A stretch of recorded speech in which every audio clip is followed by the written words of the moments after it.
I'm like, okay, that's great.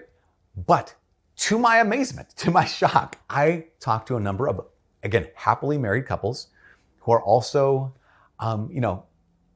loving, for lack of a better term. They are Christian. And they said, well, maybe it depends. Here's one thing I found. Almost all of the guys said, oh, she would leave me. But none of the guys said that they would want me to leave her. Does that make sense? I thought that was kind of interesting. It was kind of a male-female dynamic kind of situation. But some of the people who thought, like, yeah, maybe that's right. They said, well, maybe this is the case. Maybe this is always the case. Maybe that she's always doing this thing and she's always making them late. So maybe he just has to get on the plane. Others said, what if this is a situation where they're going to see his family? And she's like, I don't want to go, I don't want to go, I don't want to go. So she's actually dragging her feet and he's like, no, this is important. We have to go see my family because someone's sick or whatever the thing is. All these details that could change the situation.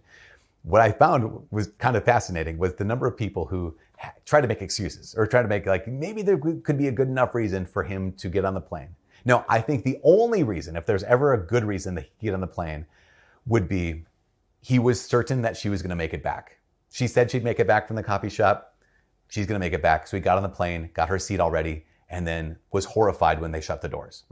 That might be, but even then, you kind of have that sense of should you have? Because here's the deal. I would say this. It is possible that he didn't do anything wrong in getting on the plane. But it's also pretty clear that he didn't do the right thing in getting on the plane, right? Does that make sense? Because in that moment, I told you you wouldn't make it back. So here I am, I win the battle. But in that moment, is the battle really won or did we just actually lose the war?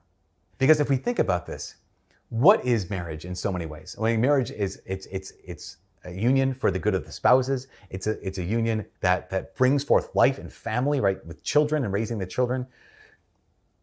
But at the heart of it is, I trust you.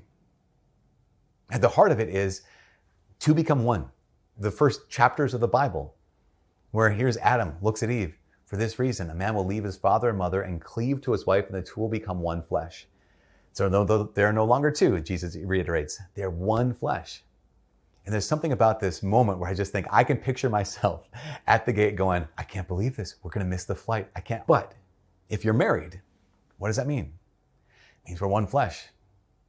We stick together.